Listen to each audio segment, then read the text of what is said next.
Hey, ladies and gentlemen, fellas, guess who's back? Back again. Your boy, we're rocking. Guess who's back again. Hey, we got a nice little, terrible actually, 2-game slate. We got a terrible 2-game slate, but what do you know? You got NBA back. I'm sure there's people right now. Look. I had people reaching out to me. Sal, are you going to cover the NHL these next 4 or 5 days? Look, I'm fine. I don't got nothing against the NHL. I'm going to take myself a nice little motherfucking vacation. But people are reaching out to me. Sal, you ever think about covering the NHL? You ever think about covering League of Legends again, esports again? Listen, bud, it's the weekend. I don't have to do no NBA on Monday or Tuesday. I don't have to worry about from 6 p.m. to 8 p.m. at night or 9 p.m. on some instances if somebody's groin's going to hurt and I got to worry about waking up and fucking taking them out of the minutes projections and changing my lineups and everybody, blah, blah, blah. No. We ain't going to cover no NHL. We're going to have a nice, good old time. But we're here right now. We're back. 2-game slate. And we're bringing you the top 12 plays on a 2-game slate. Oh, you best believe it. We don't have much injury news right now. Only the Spurs have released any type of injury news for today's slate. And it's a decent amount of news. A lot of guys off the injury report. LaMarcus Aldridge, Derek White, Rudy Gay are all practiced, are all off the injury report, all probable. The rookie Devin Vassell still is going to remain out, but we don't have news from any of the other 3 teams, right? So as of right now, I'll give you the top 12 plays on the day that we got on our projections. It's a 2-game slate, so the projections are already done. You can check out the projections down below on Patreon, where not only are you going to have projections, no. Even if you're just interested in NBA, not the other sports where we have a ton of tools for, we now have an optimizer. So we now have an optimizer at an industry low bundled price for the tools in the optimizer. Yes, you're going to get the best quality product for the lowest price there. That's the whole goal here. It's just me. I just got to pay myself and pay my own bills and then build a business, and that's about it. I don't got a bunch of other employees. I don't have any other kids even in my actual life, so the prices can stay pretty low right now on these types of things, and just try and give as much added benefit and as much added value to all the patrons. So if you want to come on, I encourage you, come join the team, Discord, a bunch of other stuff. You can check it out, link down below on Patreon, patreon.com/Sal_Vetri_. So let me be the first, and I say this as it's 4:18 a.m. in the morning. Yes, I'm getting up early because I'm traveling this weekend, so I'm going to be doing a lot of stuff. Let me be the first to wish you a happy National Mario Day and happy National Pack Your Lunch Day. A couple other ones in there, National Registered Dietitian Day, Women and Girls HIV Awareness Day. We got a bunch in there, but the best one in my opinion, the most fun one, happy National Mario Day. So there you go. Wish that to your friends, wish that to your family, and have yourself a motherfucking good day today. Davis Bertans, number 12 play of the day right now, and this tells you how bad a motherfucking 2-game slate is. Look, 2-game slates, you're rarely going to have value, and since these Spurs guys are back and we don't have any other news, it's going to be difficult to identify some value right now. So a guy like Davis Bertans, he's actually going to grade out as somewhat being value, which is never a good thing, is what I would say. Davis Bertans so far this season is averaging 0.76 fantasy points per minute. He plays a little over 26 minutes per game. That minutes limit has been coming up lately, but he doesn't really contribute in any other ways. He only has so far a 4.5% assist percentage, only an 11% defensive rebounding rate. He really depends on the 3-ball, 38%. He's $4,400. He's a 1.8x multiplier in Superdraft. So look, there's not a lot of value on this slate. You can either go, you can kind of flip-flop any of the Washington potential values, whoever you think their number 3 play is going to be today, between Rui and Davis Bertans. Rui Hachimura is more expensive, plays more minutes, around a similar fantasy point per minute producer. Rui Hachimura in the season 0.78. As long as you're going to be having Russell Westbrook, and it's the first game back after the All-Star break, so I assume that these guys are going to be back. If Russell Westbrook and also Bradley Beal are on the court, All-Star Bradley Beal, if these guys are on the court, it's really tough for anybody else to do anything. When both those guys are on the court, and now they're not always on the court, both of them at the same time as a Rui or as a Davis Bertans, but when they're both on the court, starting the game off, Russell Westbrook, Bradley Beal, when they're both on the court, Davis Bertans averages 0.68 fantasy points per minute in 240 minutes. Rui averages 0.68. So I'm here to tell you that there's no value on this slate. This is a guy in the 4K range that's grading out as a top 12 play for me right now, and he's a guy who's probably going to project out for me around like a 0.75 fantasy point per minute producer. Davis Bertans right now, our number 12 play on the day. A nice team total, a nice game total here. Team total of 117 right now is very impressive. Should be around a neutral paced game. Our number 11 play on the day is going to be Mr. LaMarcus Aldridge. And here's the thing with LaMarcus Aldridge. It's not so much that I like LaMarcus Aldridge's skill set. It's the fact that we now have him probable, so I can start to project LaMarcus Aldridge for, as long as we don't get news later in the day that he's going to be on a minutes limit, even if I can just project him for 23, 24, 25 minutes, somewhere in that vein, well, then it's just a pricing play. Aldridge was somebody that you were considering playing when he had a minutes limit and was playing like 25, maybe 26 minutes, but he was 6,000, 6,200. It was kind of cheap. It was able for him at a fantasy point per minute producer or so to go out there and actually be decent for you. Now he's at 5,500, a low that we haven't seen this guy in a very long time. Imagine if he doesn't have a minutes limit today. Like, that's the upside side of this, right? The median is that, okay, he plays 24 minutes. I project him for 24 minutes. He grades out for somewhere in the mid-20s in fantasy points for me, and at 5,500, it looks fine on a slate where, yet again, we don't have much value, and he's got a little bit of positional flexibility. Flex for us, Mr. LaMarcus. Marcus, but $5,500. It's going to look decent. LaMarcus Aldridge so far this season, you have to put him on the court or some guys on the court right now. If we put Aldridge on the court, right, I use add more funds right now, NBA Wowie, he's averaging 0.95 fantasy points per minute just on the season in general. So once you put him on the court, he averages 0.95 fantasy points per minute, actually shooting 36% from three-point land. I'm giving him today, personally, 24 minutes of play. You get a rebounding rate. You actually, I mean, it's not a great assist percentage, but it's a double-digit assist percentage. So there's some outs to his game. It's really the reason I like him. Small slate, cheap price point, cheapest we've seen in a very long time. Now let's get into drum roll, please. Happy Mario Day. Our top 10 plays on the day. We're going to start off right now. Number 10, Derek White, another motherfucker from these Spurs, these super spreaders, the San Antonio super spreader Spurs, another motherfucker from there that we are now going to be getting into, who's, again, cheap. But before we rock and roll with Derek White in the top 10 plays in the day, I want to let you know about the sponsor of the program, $10,000 Rooskies to first place today, Superdraft.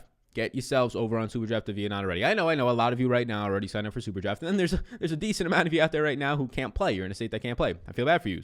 But soon come. That'll be okay for all of you. It's a strategic thing. It costs a lot of money to get licensed in some of these states, so why would you go there if there's a lot of competition, right? I'm looking at you, New Jersey, right? Things like that. So, yeah, it's going to be a situation where if you're not already on there, you're really missing out. Superdraft, a multiplier format. For example, Derek White has a 1.65x multiplier today on a 2-game slate, where there's a pretty big ceiling for Derek White in terms of if he's back and fully healthy and he's had a whole all-star break and he practiced yesterday, so I think these guys are healthy. If he plays 30 minutes today, I mean, at $5,000 in DraftKings, smash, but 1.65x multiplier in Superdraft, I mean, that is a very, very appealing price point for a guy who maybe some people don't get to. What happens is if he scores 30 points today, you actually multiply it by 1.65x, so basically a 65% point bonus. That is massive. But the bigger reason to play over there, the better value prop, and the reason you should put in your dollars there first is the contests don't fill. They actually filled for the MMA, but the contests were small. There was like 1,500 people at most, and everybody was promoting that big contest. But for the NBA, they're going to be filling at, I would guess, 80%. And if it's filling at 80% tonight, that means that if you're in a contest with 100 people, well, bang, okay, 80 people are in that one. The other 20 people that aren't in it, you automatically beat them. The contest, it's not going to fill, so the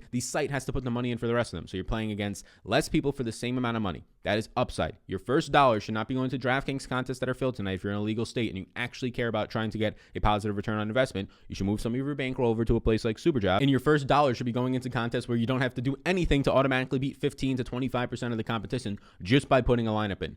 That's probably, work smarter, not harder. That's probably the best way to be doing that. So check it out down below. If you want to use the code SAL, S-A-L, it lets them know that you came from me. It'll give you a free money bonus up to $500 Rooskies upon your first deposit in a slow drip format. So be sure to check that out. Again, that code SAL, S-A-L, lets them know that you came from me. So Derek White, $5,000. It's the same exact thing as Aldridge, except Derek White, I would say, has a more secure minutes floor, more secure minutes ceiling. He's point guard, shooting guard eligible, which if you're new to this channel, we have a free downloadable down below that I wrote a couple years back about just some of the benefits to playing NBA DFS in terms of strategy, some strategies for your bankroll, some strategies for lineup construction, and getting guys who are shooting guard eligible is massive. Shooting guards and small forwards suck. They just flat out suck. Standard shooting guards and small forwards suck. So when you get a ball-dominant point guard type player like a Derek White, who you can now put into your shooting guard spot, that starts to become a little bit more appealing for a guy who has different outs to his game. But Derek White is no shooting guard when he has almost 200 minutes to play this year and over a 20% usage rate, 22.3, and a over 22% assist percentage. Most shooting guards don't have that high of assist percentage. So you're getting a nice price point on Derek White, who I do think, if he's back and healthy, 25 minutes is his floor for me.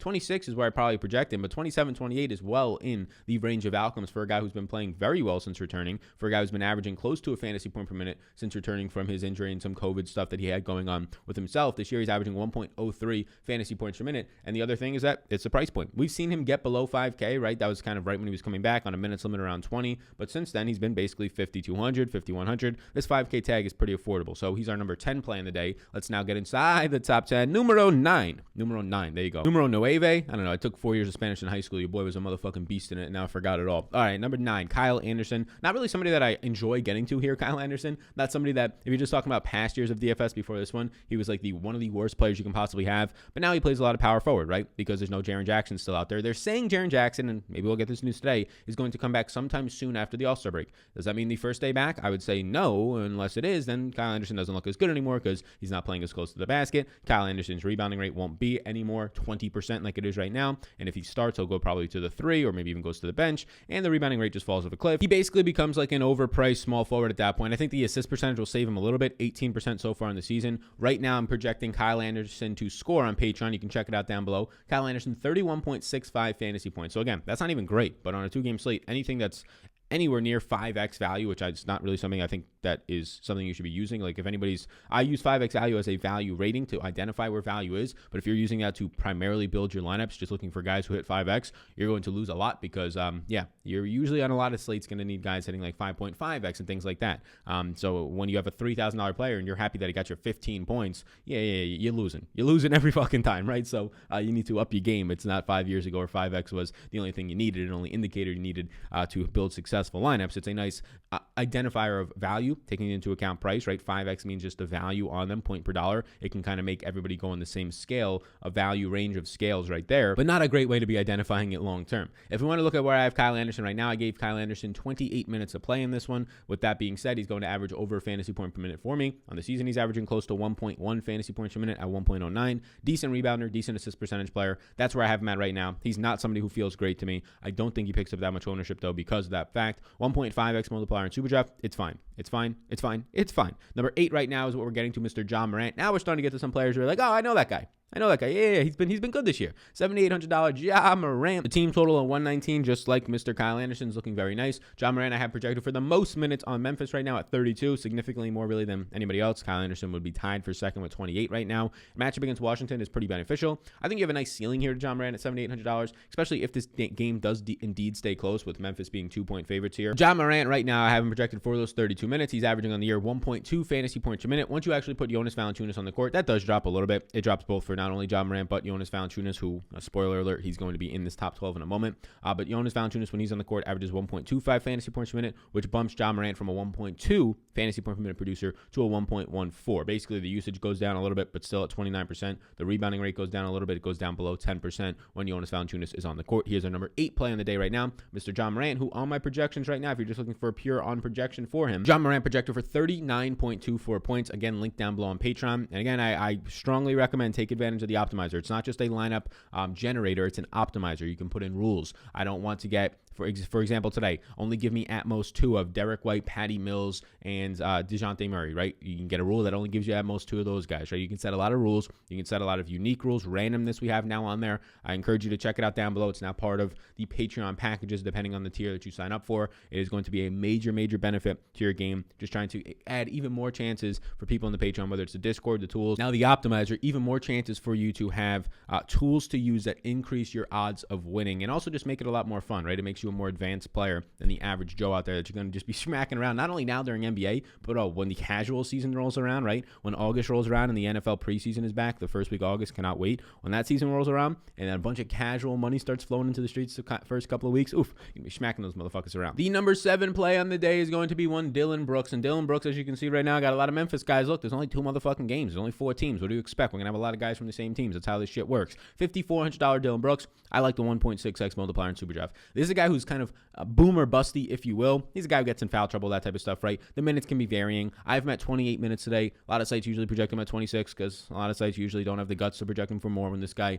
normally is going to play 30 to 32 minutes out there, and then he gets in foul trouble or the game blows out. Look, there's a good chance Dillon Brooks today is going to go out there and play, I would say, 30 minutes, but because of that foul trouble, you have to tinker it down a little bit. It's a realistic thing. He's one of the highest fouling guards in the league. At $5,400, playing 29.2 minutes per game, we project him for 28 minutes today. Dillon Brooks projects out for 27.47 fantasy points as of right now with no further news on the Memphis injuries or anything like that. Dillon Brooks starts to look like a quality play for me. The problem with Dillon Brooks is when Jonas Valanciunas is on the court, no rebounding upside. Last year, he was at least being a decent rebounder to an extent. The big upside for Dillon Brooks, a 25.7% usage rate. He has to score. That's it at the end of the day. Dillon Brooks, if he's getting you there at $5,400, he has to put up real-life points. Yes, he gets some assists, right? He picks up some steals, 2.1 steals per 100 possessions. So maybe he'll pick up like 4 assists, a steal or 2, right? So that'll help you out. You need some sort of peripherals, right? But for the most part, Dillon Brooks, to pay this off you, he has to start scoring 15-plus real-life points. At $5,400, I'm liking him today at a 28 overall minute projection, and I have him at a 0.93 fantasy point per minute producer. Approaching that top 5, but the top half right now, Mr. DeJounte Murray.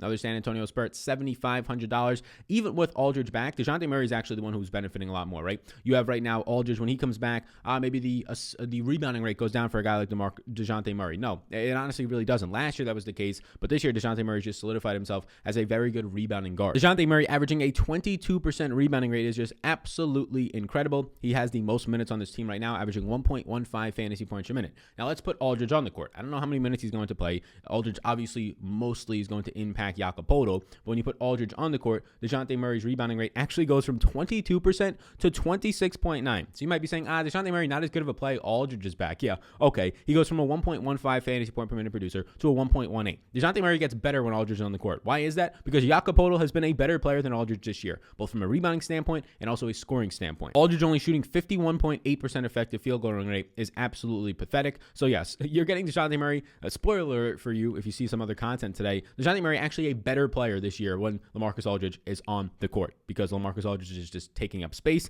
and it's almost like there's 4.5 bodies out there, not 5. We like DeJounte Murray today. I currently projected DeJounte Murray minutes-wise today, depending on if we get any type of limitation news for guys like Derek White. I have right now DeJounte Murray for 34 minutes of play right now. Even if you want to say that drops down to like 32, 33 because Derek White is out there, it depends on what you're projecting Derek White for. If you're projecting Derek White for a full role and give him 28 to 30 minutes, yeah, DeJounte Murray's coming down. I'm only projecting Derek White for 26 minutes as of right now. So, okay, maybe you give DeJounte Murray 33 minutes. Either way, he's looking like a top play at 34 minutes, top 6 play for me. Now let's get to our top five plays on the day, starting up the teammate right here, Demar Derozan. I got him right now for 35 minutes. He's not going to be impacted by Derek White minutes-wise. That would be more so with DeJounte Murray. Mainly guys off the bench like a Patty Mills, a Trey Lyles, those types of guys are going to start to get impacted from a starting rotation standpoint. Now, it is interesting that when LaMarcus Aldridge is on the court, it does actually hurt DeMar DeRozan. It actually knocks him a little bit. I think there might be some sample stuff here, but DeMar DeRozan averaging 1.14 fantasy points per minute so far this season. If you want to project him out for around a 35, 34-minute sample, he's going to start to grade out as one of the top 6 plays on the day. Not only just from a